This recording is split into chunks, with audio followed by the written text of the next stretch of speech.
Today we will be talking about the end of the Civil War. I can summarize the conclusion of the Civil War and its effects on American culture.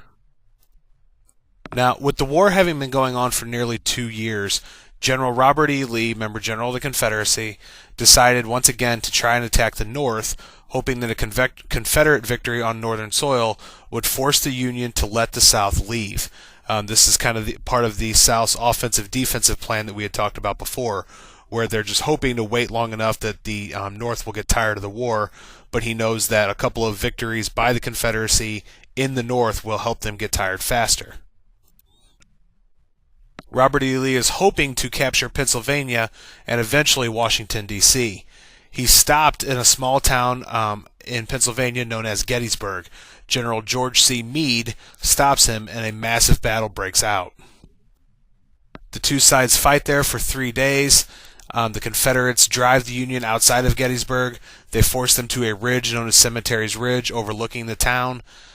Lee tries to attack the Union on day 2, but fails to break the Union lines, and the Union stays strong on that ridge.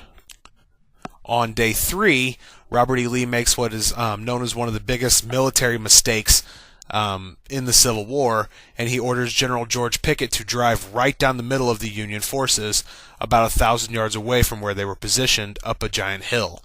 This becomes known as Pickett's Charge. Union forces slaughter Pickett. They completely destroy the Confederate forces. They force Robert E. Lee to retreat, and it's the last time that the Confederacy ever tries to invade the North. Now, Gettysburg was a major battle in the Civil War, in that it's the last time that the South tries to attack the North. But it's actually more famous for what happens afterwards. 5 months after the battle, Abraham Lincoln gives one of the most famous speeches in American history, the Gettysburg Address. It starts with that famous line that everybody's always heard, 77 years ago. A score is 20 years, so he's talking about 87 years ago when the Founding Fathers wrote the Declaration of Independence. Now, the Gettysburg Address is very famous. It's a very powerful speech, but it's not very long. It's only 10 sentences and about 3 minutes, which makes it about the same length as a lot of the speeches that you guys would have given in your classes here at the middle school.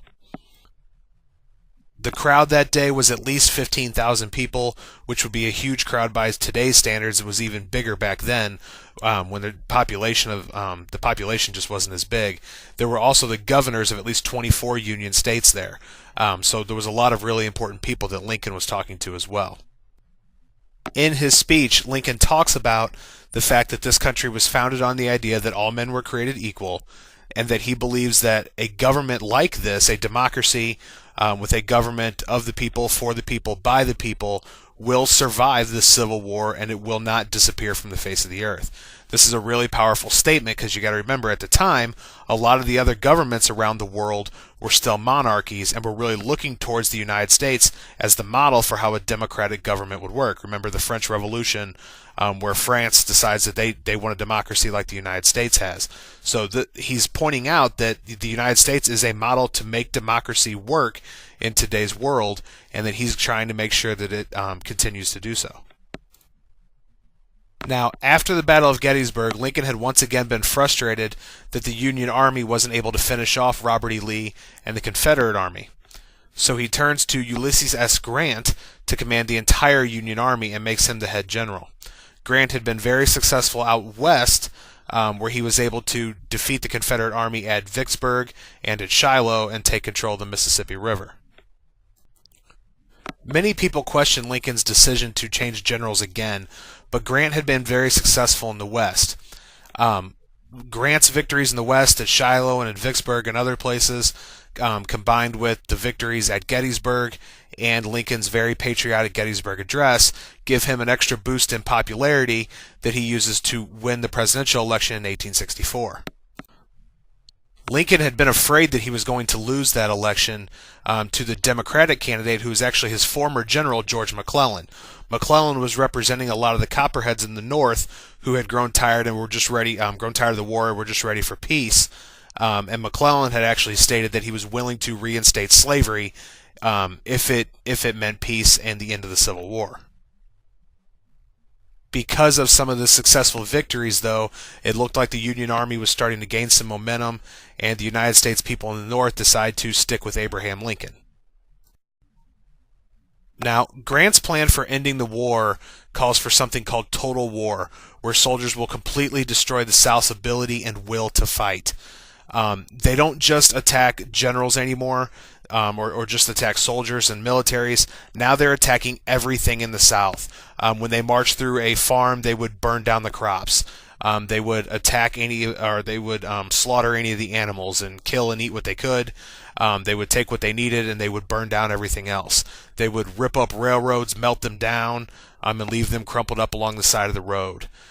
This is known as total war. It's war against everything, and the purpose of it is to destroy your enemy's will to fight, that everything gets so bad for them that they don't even want to fight anymore. So while Grant himself sets out after Robert E. Lee, he appoints several of his generals, including a guy named William Sherman, in charge of this total war plan. And after Sherman captures Atlanta, Georgia, he goes on what becomes known as Sherman's March to the Sea, where he marches from Atlanta, Georgia to the Atlantic Ocean, destroying anything in his path, with the goal being to just destroy the South's will to fight. When Ulysses S. Grant takes off after Robert E. Lee, he knows that he can replenish his supplies using the railroad, using the North's superior military and their extra population, their extra resources. He knows he has more troops, and he knows that Robert E. Lee does not. So he begins to march towards Richmond, Virginia, knowing that that's where Robert E. Lee had been defending. Lee comes out to engage Grant, and the two men and their militaries have battles all over the East Coast at Fort Wilderness, Spotsylvania, and Cold Harbor.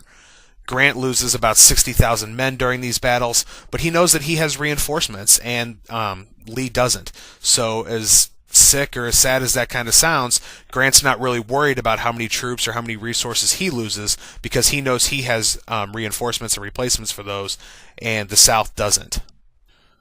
Eventually, Ulysses S. Grant is able to corner Robert E. Lee and his troops outside a small town at Appomattox Courthouse. While they are there, Robert E. Lee is forced to surrender. Grant was very kind. He allows the officers of the South to keep their pistols, which were sort of a sign of respect. He allows them to keep their horses. After Robert E. Lee surrenders, the Union troops begin celebrating and firing their cannons in celebration. And Grant comes outside and he tells them to stop. The war is over. The rebels are our countrymen again. Grant knows that the Union Army has done a lot of damage to the South, and that now these Confederate soldiers are back once again a part of the United States, and now they have to sort of very regrettably clean up this mess. That mess is both literal in the tore up railroad tracks and the burned down homes and farms, but it's also political. Now you have thousands of people, you had brother fighting against brother, and somehow these states have got to find a way to work together and to form a country again.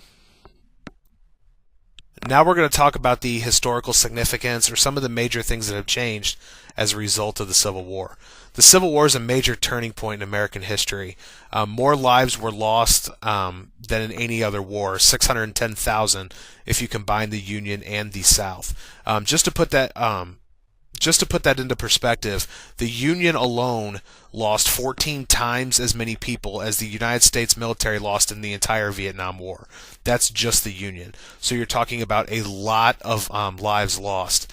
The war cost nearly $20 billion, which was 11 times the amount of money that the entire federal government spent from 1789 to 1861. So the war cost more money than the United States had spent in its entire existence.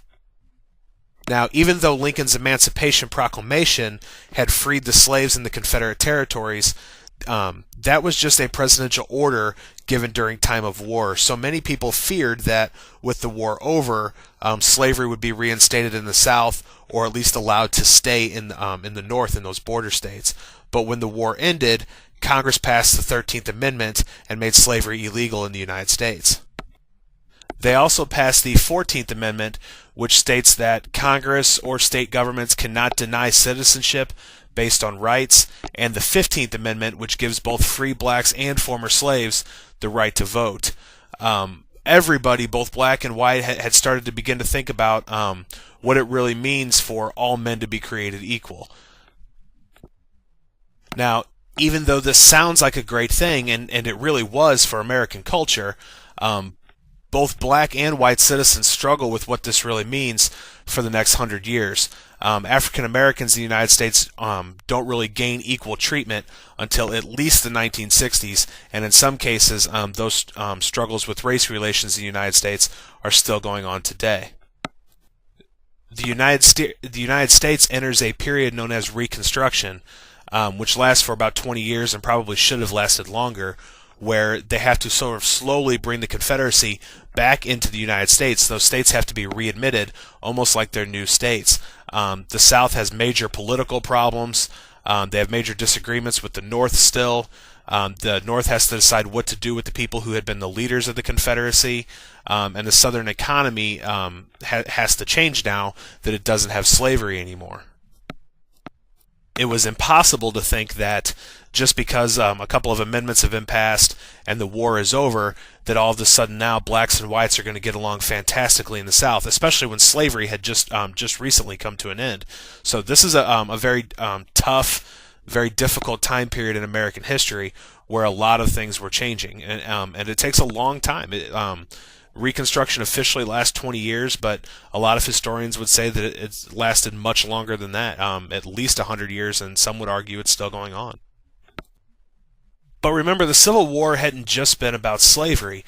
This whole dispute over states' rights versus federal government, and which one would be stronger. Remember, we've talked a lot about, do the states have a right to ignore or to nullify certain federal laws? Remember, they had disagreed over tariffs and things like that. This argument has ended now too, with the federal government proving that the laws and the federal government of the United States is stronger than the rights of the individual states. Because of that, though, the United States finds a new sense of identity. They no longer refer to themselves as these United States, which they had been before, like a group of states who had just decided to work together. They were no longer viewed as a group of independent countries. Now they refer to themselves as the United States, singular, one country. It's a very long road trying to put the country back together after the Civil War, but it's like Lincoln said in the Gettysburg Address, "This nation under God shall have a new birth of freedom," and that's exactly what happens.